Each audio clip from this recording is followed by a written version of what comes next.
Welcome to How to Belong, the podcast that delves into the human quest to find a sense of belonging in what can often feel like a lonely world. Join us as we talk to guests who've navigated their own unique paths, what we like to call their hero journeys, from feeling like they don't fit in, to the profound realisation that true belonging can only ever be found from within. I'm Naomi E. Lloyd, and this is the How to Belong podcast. Hello, lovely listeners, and welcome back to another episode of the How to Belong podcast. I always say I'm beyond excited, but I genuinely am beyond excited about introducing you to my amazing guest today, because I'm joined by the incredible Suzy Reading. Now, if you're not already following Suzy on Instagram, I've got a very strong feeling you're going to want to do after the end of this episode. Her mission, I would say, to help people believe and understand that self-care is not selfish, it's absolutely essential, and it's how we come home to ourselves. So I cannot think of a better guest to have on to the How to Belong podcast. Suzy is a renowned chartered psychologist, yoga teacher, and also an author of several amazing transformative books on self-care. Suzy, hello and welcome to the How to Belong podcast. Oh, darling, how can I be anything other than just a warm glow after such a beautiful, welcoming introduction? Thank you, darling. Oh, thank you. Well, I've been practicing it all this morning. So, belonging, it feels like something that so relates to self-care. What was the inspiration behind taking on the mission to help people believe in the importance of self-care? Did you have any sort of moment or turning point in your life that sort of brought you to this place? Oh, that's a beautiful question. So I would say that it's always been a goal of mine I've always wanted to help people feel loved and cared for. And part of that, there have been lots of different twists and turns in my career. I originally trained as a psychologist, but for various reasons, when I moved from Australia to the UK, I wound up running my own personal training business because, to be honest, there were parts of my degree that weren't recognised by the British Psychological Society here, and I'd just finished 6 years of uni, and I didn't plan on being in the UK for long. I was having a bit of a holiday, and I fell in love with this country, and I ended up running that business for 7 years. But part of that was I was still living that ethos of nurturing and supporting people. And I'm going to be honest, in my early mid-20s, I also didn't feel like I'd earned my stripes as a human being to work therapeutically with people as I aspired to. So there's that aspect of my career. And as part of that chapter, I did my yoga teacher training qualifications, and that for me felt like a really beautiful bridge between the mind and the body. So my career has always been around nurturing people and empowering them with nourishing habits. But qualifications aside, it was my life experience of becoming a mum at the same time to witnessing my father's decline to motor neurone disease. And he survived for 15 months, but there was no diagnosis in his lifetime. So it was just a very long, drawn-out period of uncertainty, grief, stress, the daily demands of life. That was incredibly tough. And it was that lived experience of understanding just how vital self-care is, but also how inaccessible it often becomes when we need it the most. So that was the turning point that really put me on this path of removing the barriers that people feel about nourishing themselves and empowering them with a toolkit that doesn't take the time, the energy, the funds that we often associate with self-care practices and skills. Wow. I mean, that must have been such an incredibly difficult time as a new mum when you were also battling all this in grief and turmoil. And it's interesting because grief is one of the areas that I was hoping to touch with you today, because that was actually initially the thing that drew me to you on Instagram. So I'm going to go in that direction if that's okay, because, and I just want to say I'm so sorry that, you know, you went through that with your father, because I know that's a really, really cruel disease, and it must have been beyond harrowing to you know, watch. But the fact that you are helping so many people navigate through grief, and that we're talking about it so much more, you know, it's a guiding light for people. That's the benefit of social media, and there are some not so nice parts of it. But I was able, when I was going through grief after losing my mum, to be able to turn to people like you. So I think it's amazing what you're doing, genuinely, because it does really make a difference. And actually, one of the things that drew me to you the most was when you just to explain to listeners, you take people on daily walks with you sometimes on Instagram to help people sort of see the aura around them and healing that in the sort of daily walk. I love that. And I hope I got this story right, because I was searching through your Instagram and I couldn't find the clip that had sort of appealed to me so much. But I think it was on a walk that you'd seen a kingfisher, which I believe is your sign for your dad. And I really relate to that, because I look for signs from my mum, and I find it very connecting. I wondered if you were happy to talk about that a little bit, how, when in the context of belonging, and you know, it's so hard if you lose that person that connects you to your origin story. I'd love to hear your perspective on that, if that's not too far. I would love to share my understanding. I think that the primary thing that's helped me heal in my grief journey is that concept of continued relationship.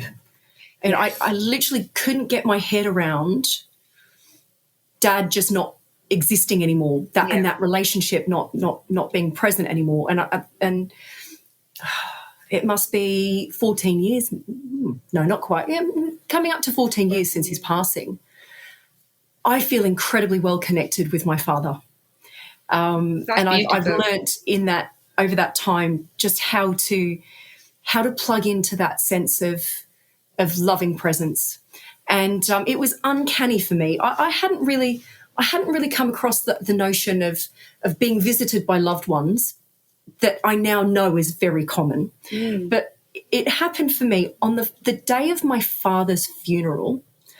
I went for a walk in my local area because my baby had woken me up super early, and that was our ritual. Like whenever she woke us up, we'd go for a walk. And it was the same path that we'd taken for the same place that I grew up in, and the same walk we'd done for months on end. And on the day of his funeral, I saw a kingfisher on a washing line in one of my neighbour's gardens. Wow. I'd never, ever seen a kingfisher in my entire life in Australia until that day. And it was sat on a washing line, unmistakable. And as soon as I saw it, it flew off and overhead as if to say, I know you clocked me, and it's me. I'm here. And it stopped me in my tracks. And it was one of the most, it was a peak life experience. I just knew it was Dad communicating to me that he's not gone. He's here in a different form, and the love goes on. Oh, well, that's a beautiful way of describing it. Did it make you feel different on that day? It did. It softened the blow. There was a loss. He's not here in that form anymore, but the connection continues. And I have chats with Dad, and these chance happenings kept coming up. So we moved to the UK when my firstborn was 3. Right. And on the day that my second child started nursery, understandably, I felt really emotional. I went for a walk along the canal that I'd walked along for maybe a year every day and never seen a kingfisher. On that morning, this little bolt of blue flew past me, and I'm like, today of all days, of course, Dad, you're going to show up. Yeah. Right? Isn't that beautiful? And it was so uncanny. And every other sighting was coupled with, there was one day that I'd had this really intense grief counselling session. And that was the third time I saw Dad. I thought, okay, I've got it, Dad. I've got it. I know this is you now. So it's just something that brings me enormous comfort. I really relate to that. And actually, in a way, listening to your story about the kingfisher, it must have been a day that I was feeling a bit lost and a bit confused. And I'd heard that sometimes you meant to ask for a sign. It could actually be quite a good thing to actually ask for. And ask for something that might not be that obvious, like a kingfisher, Yep. And that one hadn't occurred to me before. Normally I ask, because I live by the sea, I normally ask my mum for a heart-shaped pebble. Oh. And I have got the most incredible collection of heart-shaped pebbles. They'll be like really good. I sometimes post them, and I keep them. But I specifically wanted to ask a question about a dilemma that I had about leaving the job that I was in, and should I apply for this other job, because I was really unhappy, and I just had this. I just knew that my mum would have hated where I was and everything. And I felt like I was having a conversation. And then you mentioned the kingfisher story, so I thought, oh, I don't think I've ever seen a kingfisher around Southsea, Portsmouth before. I've never seen one. That's going to be really challenging for Mum. I'm going to ask for a kingfisher. Of course, a day went by, no kingfisher. I mean, I'm walking on the beach. The kingfishers don't tend to land on washing lines on beaches or anything like that. But then I went out for dinner to a restaurant I'd not been before with some friends that evening. And I was sitting, in my place and just chatting. And then I looked across from my friend over her shoulder, and there was this beautiful wooden kingfisher on its own with nothing else. And I thought of you, and I wanted to say, oh, thank you to Suzy's father that I obviously never met. But my mum came out. She thought, damn it, you gave me a hard one, but I'm going to place you in. And I wasn't even going to sit in that seat. And if I hadn't, positioned myself there, and it was just a random thing to have in this restaurant. It didn't fit with the theme of the restaurant. It was just really odd that there was a wooden, quite large kingfisher. So there you go. That's so amazing, Naomi. And what a joy to share that journey with you. And for anyone that's feeling, I haven't had a sign like that.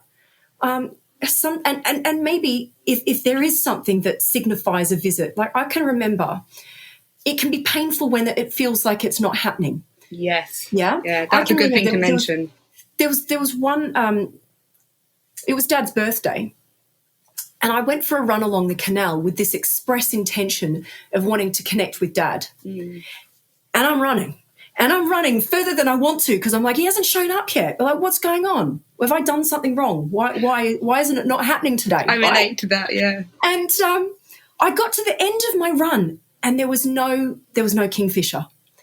And the amazing thing is, as I was just kind of pulling up to a halt, there was an old couple walking towards me, and this old chap sung out, "Keep it going, looking good." And I'm like, these are the words that my dad used. My dad was a runner. And even the act of going for a run is kind of like, I'm running with Dad. I didn't need a sign. No. I was already, I'm his living legacy. Yes. I'm doing something that he loved. We're connected in that. But then for that man to say those words, which were the words that Dad used to greet cheerfully any runner coming past, it was always, "Keep it going, looking good." Oh my God. It took my breath away. So we need to be think broadly. It's not always going to be the same sign. I swear my dad has shown up as a stoat running across the path, as a frog, I'm sure of it.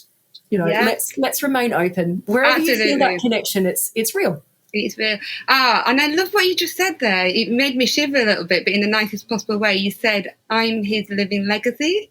Oh, that's lovely. I've never thought of it that. I don't think I've used those words before, and that's a really wonderful thing to say. Yes. I'm going to write that down somewhere, because that's a really nice way of thinking it. I mean, it's lovely. I'm so glad I got the chance to share that story. It's a bit of an indulgence of mine to share that, but hopefully it was nice for people to hear as well. But I wanted to just sort of touch on this grief and belonging, and I'd love to hear your insights, because you're so good at helping people with these things. Because when I was really in the sort of dark cave of grief at the time, the lack of belonging was the biggest thing for me. I felt like so unmoored, not having that person that might, that origin story person, that person that was always my biggest fan. I did go through some grief therapy, and I remember my lovely therapist saying to me, just get some hand cream and just use the hand cream just to nurture yourself a little bit. And at the time I thought it seemed like a really minor thing to do, but then I started doing it, and it was just these little steps to sort of try and sort of find some grounding again, because I felt lost, and I didn't feel like I belonged anywhere. I suddenly felt like this, and I didn't have this behind me. I was in the next carriage on the train, and the train suddenly didn't feel safe anymore. What would be your advice to somebody who's in the real midst of that feeling of being lost and not belonging anywhere, now they've lost, somebody that made them feel so much sense of belonging? I think you've described that really beautifully. Oh, thank you. And it's a theme that I hear often, this sort of theme of being untethered or tetherless. What you look at, what we're craving there is a sense of being held, of being understood. And I think we definitely need to receive that. Yeah. So I'm thrilled that we've both talked about our experiences of grief counselling, and I hope that we can normalise that as part of the healing journey. It can also be in the form of reaching out and letting loved ones and friends know how they can support you, because I think that's a really tricky thing. If I think about what I've needed in my grief journey, having spoken to hundreds of people in their grief journey is remarkably different. So even if you've had your own experience of grief, you can't necessarily understand from your own experience what somebody else might need. And I think we're not very skilled in having these conversations. Sometimes we don't want to bring it up because we're worried about upsetting or reminding. We need to get brave and have these conversations. So either if you're in the midst of your grief journey, please get brave and let people know how they can support you, because quite often they're just waiting to know what they can do to lend a hand. Or we need to get brave and reach out to those that are in the midst of loss. I really encourage that. But what can we do for ourselves? I love that practice that was recommended to you. This is something that I do on a regular basis. Just that little hand balm ritual. It's something that we already have at home. It doesn't involve another expense, but it's coming. You mentioned it in the intro. Coming home to ourselves, coming back to the body. Is really an essential part of that healing journey. So throughout the conversation, I'm forever doing this. Yes, you do that. I do it all the time. It's instinctive. It's whenever I need to feel like I'm here, this is where I'm at right now. This is where my body ends, and this is where the environment around me begins. It feels secure, doesn't it? To put your hand on your chest. Just to let you know. Every time I drink water, I place the hands on my heart, and it becomes a little grounding ritual, just like that hand balm practice. Yeah. Or in moments where I'm feeling really sort of that sense of I need to feel held, then we can extend that to ourselves with just a really simple little ritual, rubbing the hands together to create warmth, and then tenderly cradling the chin in our hands and just noticing how it feels. That security that offers, that gesture of extending tenderness towards ourselves. I think weaving these little practices into our day really can be very supportive.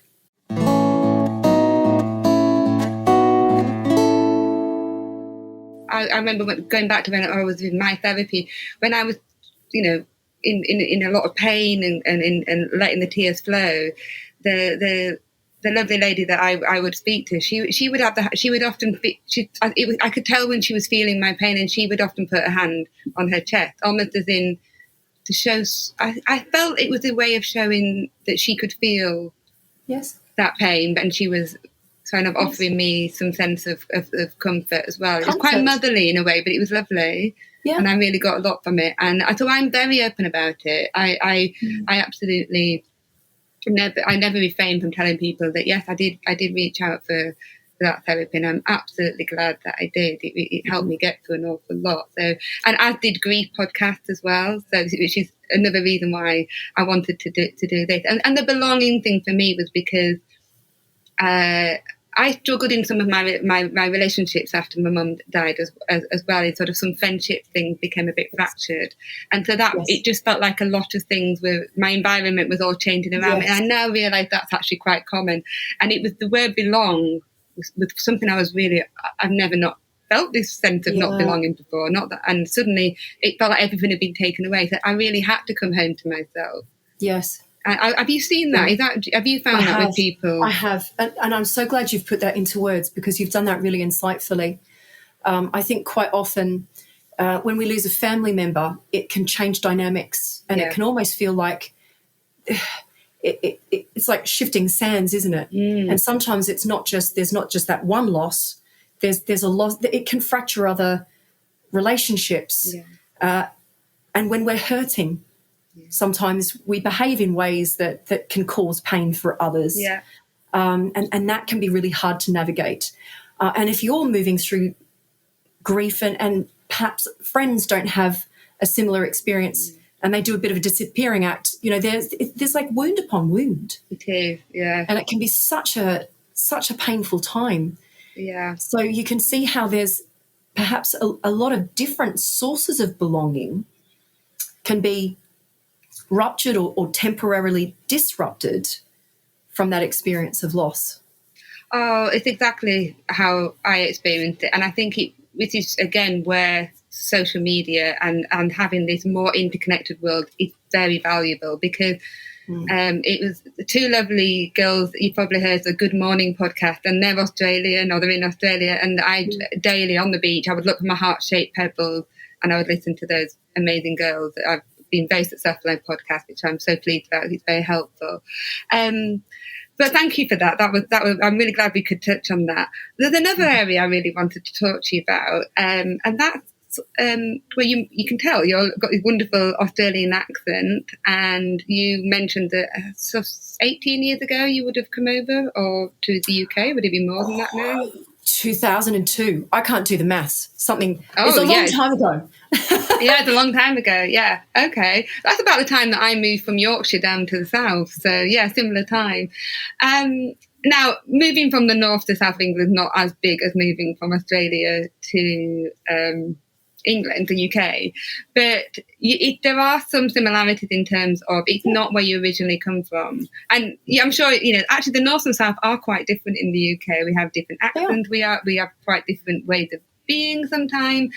And when I first moved down, I did get that sense of feeling a bit out of place, and I didn't, and I probably felt it again actually in the aftermath of losing my mum. So it can rear its ugly head sometimes, and I wondered what your experience, if any, or have you ever felt out of place or not not fitting in, or what?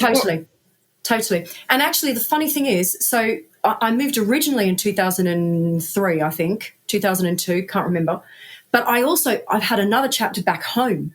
Oh, right. So I moved back with my husband. That's where we had my firstborn. So I've had the chapter of moving here originally, then moving back home, having spent 7 years away, and then coming back here again.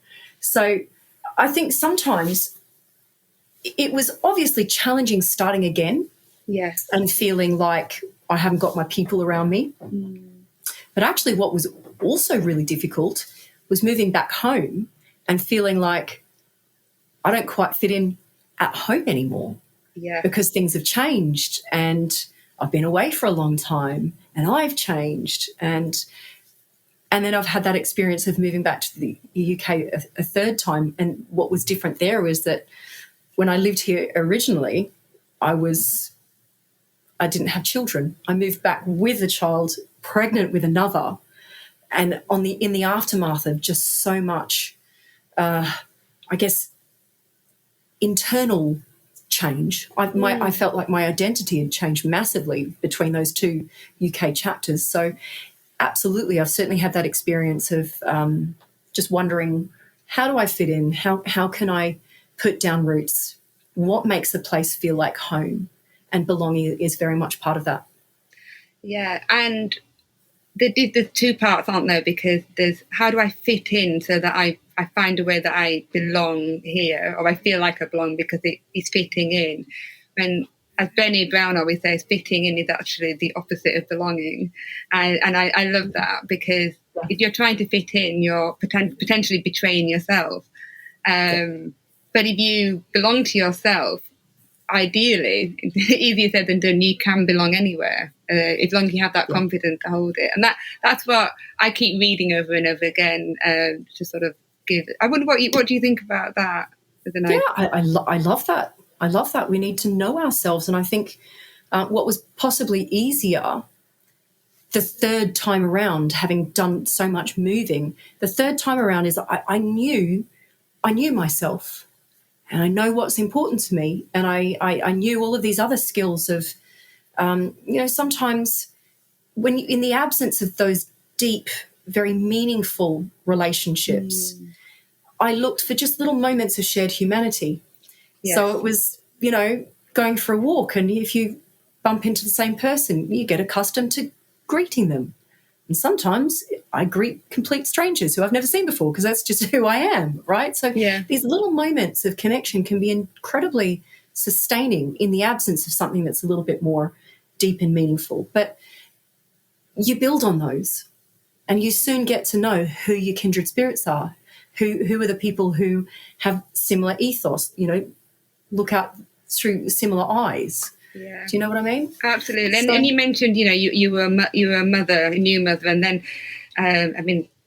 I'm coming up to being an empty nester soon. So it's a changing experience all along, and your identities do change along the way, don't they? So you have to keep researching. We're constantly evolving.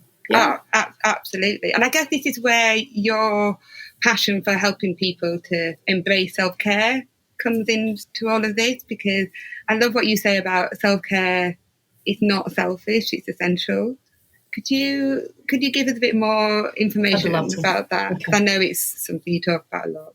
So I think there's an awful lot of confusion about self-care, and for good reason. I think it's confusing because what one person finds nourishing might not resonate for another person, and even our own needs are constantly changing. So what is self-care? I view self-care as healthcare. It's something that nurtures us in this moment and also makes tomorrow easier. I think that can be a helpful distinction, because sometimes we're wondering, what is the nourishing act? Is it, having several glasses of wine?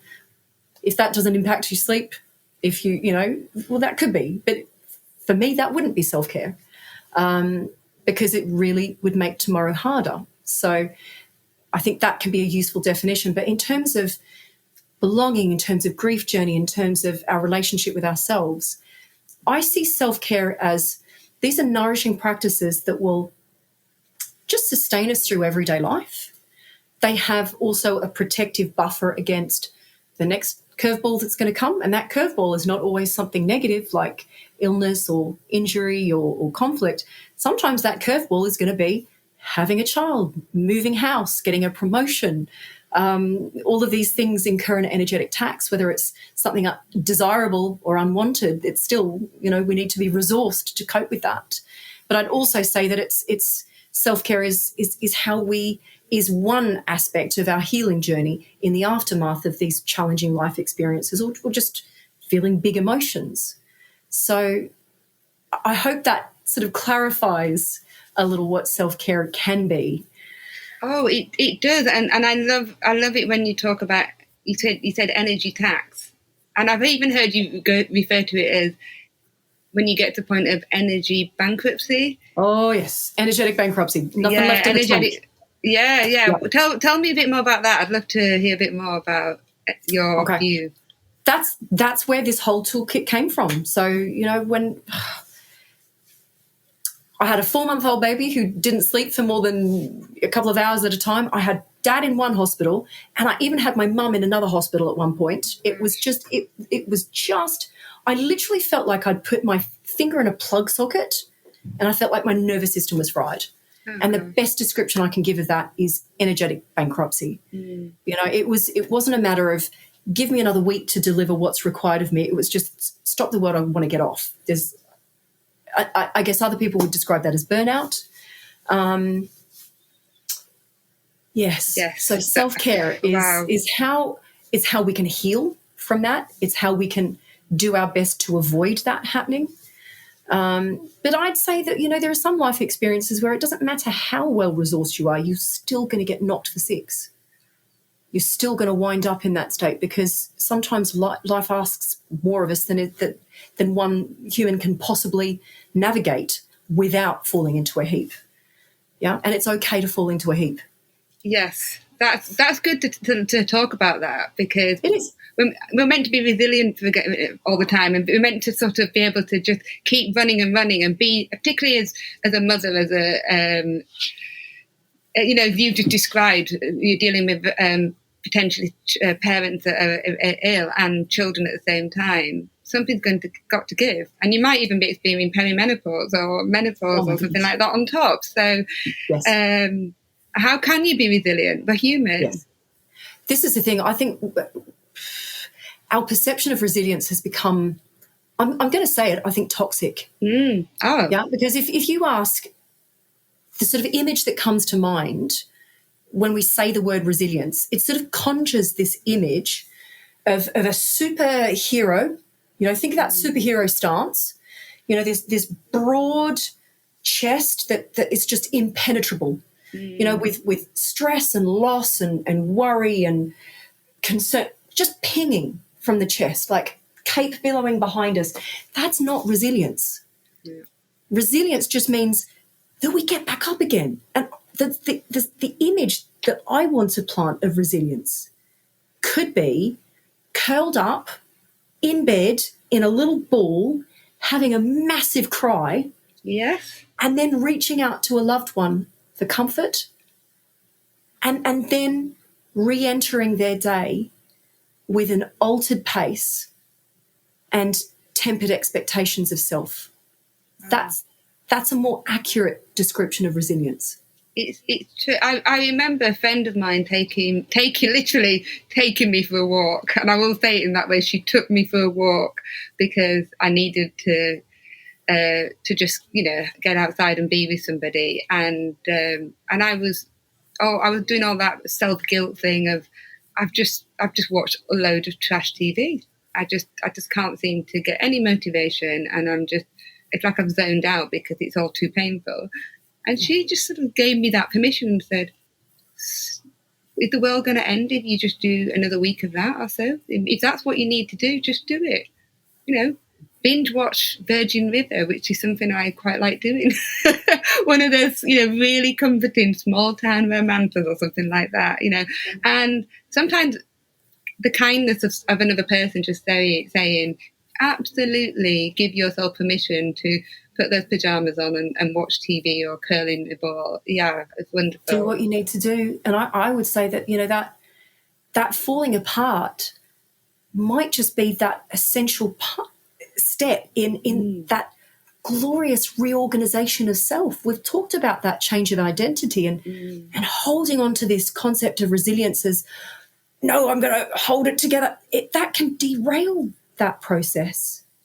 The falling apart might just be the necessary step to healing, to re-emerging with this new sense of self that actually we can be tremendously proud of. Yes, absolutely. Yeah. And yeah, I was thinking about, as you were talking about, sorry, if people are listening to audio, you won't be able to see, but Suzy was doing this brilliant example of how people imagine superheroes standing like tall and proud with the shoulders back and resilient. And I just had this weird memory of when I was a little girl in the 80s, and I remember Wonder Woman.